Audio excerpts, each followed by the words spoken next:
All right, so hey, this is Cassidy, Phillips, and Kyle for Trigger Point Tuesday. We're going to talk about mobility in the ankle. You know, and all that we do, we see a lot of problems in the ankle, and what happens is it obviously affects the knee and it affects the hip. So, Kyle, let's walk through basically the biomechanics of the ankle and what happens and how that affects not only the endurance athletes out there, but of course the CrossFit guys as well. Absolutely. So just a quick overview whenever we look at the position of the foot and ankle. I'm going to turn her to a 90-degree angle here. If we look at this, on average, the foot and ankle should be at about 90 degrees. Now that's not perfect, but that's just, on average, that's what we're going to typically look at. Now, the way the foot moves defines the way the rest of the body moves. So let's turn and face there again. So if we take the foot and flatten your arches just a bit, notice her kneecaps. Kneecaps go in there together. Now if the foot's rigid, so let's bring those arches up, notice how the kneecaps start to come out.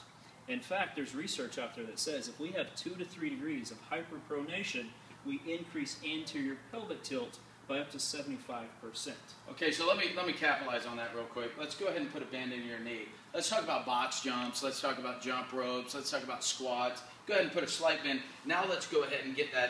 Go ahead and push on the inside of your foot there, and you see how the knee goes inward. So if you do overpronate, the knees are going to take some responsibility or some absorption there. Now let's go and on the lateral side of the foot, if you have a real rigid foot with the knee bent, you see how dramatic that can affect your knee. Now the big thing here is if you don't have the proper length tension relationship in the posterior lower leg, then the antib is going to become overworked. Then the knee's going to take the responsibility. We're going to go up into that hip. And what you just said was, you know, something about degrees and all that kind of stuff. It's going to affect the ankle. It's going to affect the hip. But the big thing he said was the anterior pelvic tilt. So the pelvis is going to tilt. And as the pelvis tilts, the butt's going to go out like a buffet table, as we say. But the IT band is going to lengthen past its capacity.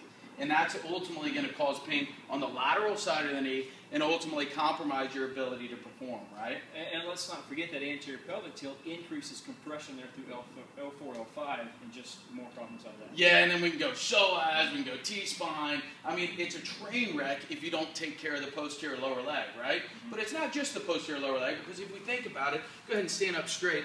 So you've got the soleus, and if I grab your soleus, grab real tight here, now bring your knees forward.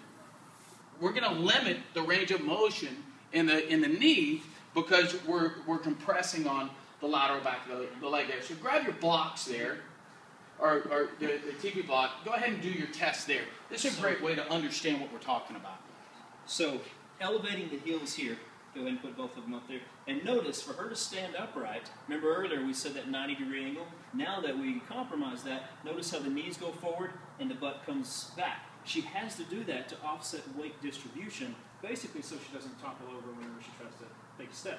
Okay, so if you've got a stripper pole here, that's great, but for athletics and all that kind of stuff, it really is going to challenge your biomechanics. But here's the big thing that, once again, I want you guys to understand is when the soleus is positioned, when the heel is above the toe, the soleus is able to bind up. As it binds up, it loses its range of motion. Once that happens, this muscle called your anterior tibialis on the front of the leg here then is lengthened past its capacity. And if a muscle stays lengthened for a prolonged period of time, what happens?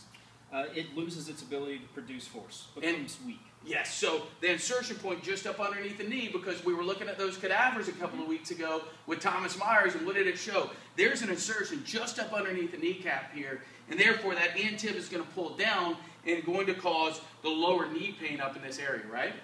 It's absolutely related to that. Yeah, so then the pelvis is going to tilt, and then those quads are going to take responsibility for every step you take. So if we want to remedy this situation, what's the greatest way to do that? I would have to go after the posterior lower leg. All right, so have a seat. Let's roll out. And grab me a footballer, Kyle. Have a seat on your butt for me.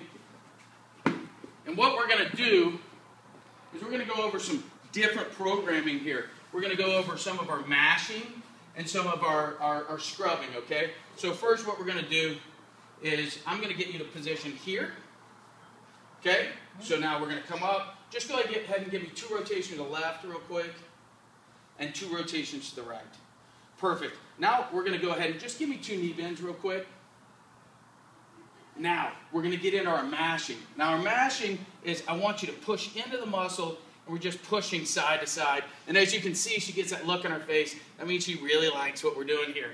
So go ahead and take a deep breath for me and release, and we're going to push side to side there. Now we're going to get our scrubs. And our scrub is a circular rotation, and it's very slow, very methodical. How's that feel? Great.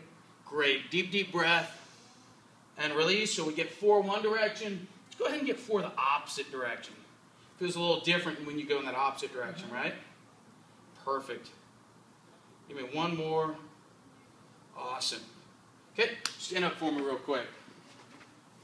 Now let's go ahead and hop on that left foot. Get key in on her left foot, or we did the right foot, right? Go ahead and get on your right foot first. Hop up and down. Go ahead and turn to the side. And what you'll see is she's got these minimal shoes on because that's going to make it more challenging, but you see she's loading the ball of her foot there. Now I'll go ahead and spin around and do the opposite leg. And you see that heel drop in, and you can actually hear it more, right, Kyle? Yeah. And so what does that mean? That posterior cord, that posterior lower leg, is it going to be more challenged when that heel goes into the ground? Oh, yes. Oh, yes. Whenever the heel goes into the ground, much more so. So it loses the elasticity. You don't have the elasticity. You don't have the ability to absorb the force, to decelerate the motion. Okay, so grab that quad baller over there real quick, and we're just going to mash and scrub the hand tip. So go down on top of hand tip. See on our right leg. Awesome. And so what we're going to do, go up into zone 4 up top.